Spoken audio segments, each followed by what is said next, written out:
El conflicto palestino-israelí es uno de los más complejos de abordar, y no tanto porque sea imposible de explicar o de entender, no, sino más bien por la cantidad de lugares comunes, argumentos acomodaticios y verdades a medias que se han ido fijando en la opinión pública por décadas. Para hablar de este asunto hay que medir cada palabra con extremo cuidado porque ante un mismo video diferentes personas pueden acusarte de terrorista islámica e islamofóbica a la vez o antisemita y sionista al mismo tiempo. Las reacciones ante la reciente escalada entre Palestina e Israel reflejan esto a la perfección. Pero que sea un tema difícil no es excusa para que no lo abordemos, al contrario. Y les digo algo más, que haya dos posturas irreconciliables que se aferran solamente a los argumentos que las favorecen, no implica que ambas puedan equipararse entre sí, ni mucho menos. Ahí les va.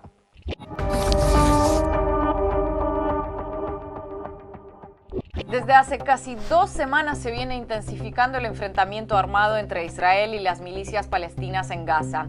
Tristemente puede no sonar como algo muy noticioso, pero en esta ocasión pareciera que se están cruzando algunas líneas rojas que no se habían cruzado en décadas de un conflicto en el que se han cruzado todo tipo de líneas rojas. La reciente escalada tiene su origen en una decisión de la Corte Suprema israelí autorizando el desalojo forzoso de las viviendas de familias palestinas en Sheikh Jarrah, un barrio de Jerusalén Este. Cientos de palestinos salieron a protestar contra la medida y fueron confrontados por la policía israelí. Los enfrentamientos escalaron aún más al día siguiente cuando las fuerzas del orden de Israel actuaron contra los manifestantes palestinos en la mezquita de Al-Aqsa, el tercer lugar más sagrado del Islam. Para entonces, los heridos entre los manifestantes se contaban por centenares. Desde Gaza, las brigadas de Al-Qassam y la Yihad Islámica Palestina lanzaron centenares de cohetes contra Israel, hiriendo al menos a 20 personas, a lo que Tel Aviv respondió con varios ataques aéreos que dejaron 30 personas fallecidas, entre ellas 10 niños. Aunque las autoridades policiales suspendieron algunos actos relativos al Día de Jerusalén para evitar mayores tensiones, ya que suele atraer a miles de jóvenes nacionalistas israelíes, la mayor parte se llevaron a cabo y no es que contribuyeran mucho que digamos a calmar los ánimos precisamente.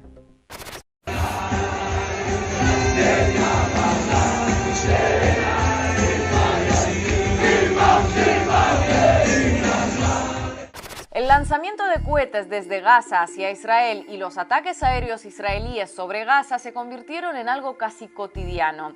Según el Ministerio de Defensa israelí, nunca antes el país había recibido tantas agresiones aéreas. En Gaza, varios edificios civiles, entre ellos el que albergaba las oficinas de Al Jazeera y la agencia estadounidense AP, fueron destruidos por las fuerzas de defensa de Israel. Tras casi 2 semanas de escalada, el balance a la hora de grabar este video es de unos 10 israelíes asesinados y unos 200 palestinos asesinados. Pero, como con todo conflicto geopolítico, cuando uno escarba hacia el fondo y no se queda cómodamente hurgando apenitas en la superficie, surge lo más interesante.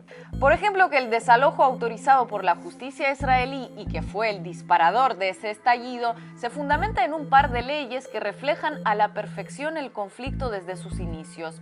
Una de ellas habilita al Estado israelí a expropiar las viviendas y tierras que ocupaban los palestinos que huyeron de la violencia desde 1948. La otra permite a los judíos israelíes reclamar como suyas las propiedades en las que vivían sus antepasados en Jerusalén desde incluso antes de esa fecha, pero no permite hacer lo mismo a los palestinos. Ahora trasladen imaginariamente ese tipo de legislación a cualquier otro país y pónganle el nombre que quieran. Y este fue el caso concreto que disparó esta escalada. Las familias palestinas, ahora desalojadas de Jerusalén, ya habían sido a su vez desalojadas de sus hogares en otra localidad que pasó a ser ocupada por israelíes. Y en este caso lo micro refleja lo macro también en otros aspectos. Cada vez que ante cada nueva escalada se pone la lupa sobre el conflicto, se ve exactamente lo mismo que se observó en la escalada anterior. La política de ocupar territorios y crear nuevos asentamientos para alojar a israelíes a costa de palestinos es costumbre del Estado de Israel desde hace décadas, como puede observarse claramente en la evolución de los mapas a lo largo de este tiempo. Desde que la ONU aprobó la creación del Estado de Israel en 1947, paradójicamente, Israel se ha dedicado a ignorar prácticamente todas las resoluciones emitidas por ese mismo organismo, casi en su totalidad con ayuda del veto de Estados Unidos. El hecho de que en estas 2 2 semanas el número de víctimas palestinas sea 20 veces superior al de víctimas israelíes tampoco es una novedad. De hecho, es una constante que el gobierno israelí se ha esforzado mucho más en tratar de disfrazar o justificar que en evitar. Pero ojo, también es un hecho que a lo largo de las décadas muchas acciones de la resistencia palestina han sido indiscriminadas, en ocasiones dirigidas directamente a civiles. La rabia y la desesperación ante décadas de injusticia puede explicarse, puede entenderse, pero no pueden aplaudirse todas las acciones que nazcan de esa rabia y esa desesperación, solo porque se trata de una rabia y una desesperación más que comprensible. No solo por el bien de quien recibe los golpes de la rabia y la desesperación, sino también por el bien de quien golpea. Porque algunas de las acciones indiscriminadas de la resistencia palestina, entre ellos los brazos armados de Hamas y su abierta militancia islamista, resultan muy convenientes para el discurso del gobierno israelí. Porque en muchos países donde ha atacado con dureza el yihadismo, la opinión pública difícilmente va a mostrarse cercana o compasiva con agrupaciones que identifica con Al-Qaeda o el Estado Islámico. Aunque no sean lo mismo ni persigan lo mismo, da igual, la percepción que se termina imponiendo es esa. Por el otro lado, el Estado israelí se ha mostrado comunicacionalmente muy hábil, vendiendo una imagen de país moderno, con un sistema multipartidista y división de poderes, con festivales de música electrónica donde la gente fuma marihuana, en las playas las mujeres toman el sol en topless y se celebran desfiles del orgullo gay. Apariencia de normalidad que opaca a los millones de personas que viven sin derechos políticos o hacinados y sitiados como en Gaza o prácticamente como refugiados dentro del territorio que administra la autoproclamada única democracia de Oriente Medio. Eso por no hablar de los millones que vivían por generaciones en ese territorio y desde hace décadas esperan poder regresar algún día. En el mundo, unos toman claramente partido por los palestinos y otros por los israelíes, en gran medida según entiendan si lo que se vive allí es una ocupación ilegal o no.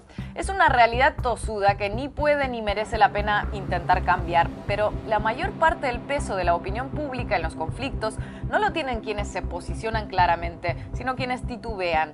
Por eso lo que se ha ido imponiendo mediática y políticamente con los años es que, bueno, es un conflicto muy complejo, tiene mucho tiempo, donde ambos lados cometen excesos y, en fin, en casos así, mejor casi que ni opinar. Pero una cosa es que, como en todo conflicto, haya cosas que pueden criticarse con dureza a ambos lados, y otra muy distinta decir que ambos lados están equivocados en el mismo grado. Porque pueden matizarse y contextualizarse mil cosas, pero el trasfondo duro del conflicto es el que es.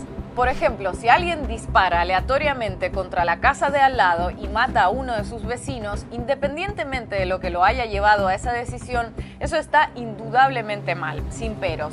Ahora, si como reprimenda el vecino mata no solo al que disparó, sino que además asesina a toda su familia y las personas que estaban de visita en ese momento y después prende fuego a la vivienda o la derriba para construirse otra encima, realmente hay que tener un serio problema de percepción de la realidad y las proporciones para decir que se trató de una acción de legítima defensa, por no decir problemas serios de otra índole. Entonces, aunque sí sea complejo históricamente y sí tenga cientos de diferentes aspectos que analizar y abordar, lo cierto es que no estamos tanto ante un conflicto difícil de entender como ante un conflicto que a algunos les interesa que parezca incomprensible, porque mientras menos se entienda, más se tardará en encontrarle una solución.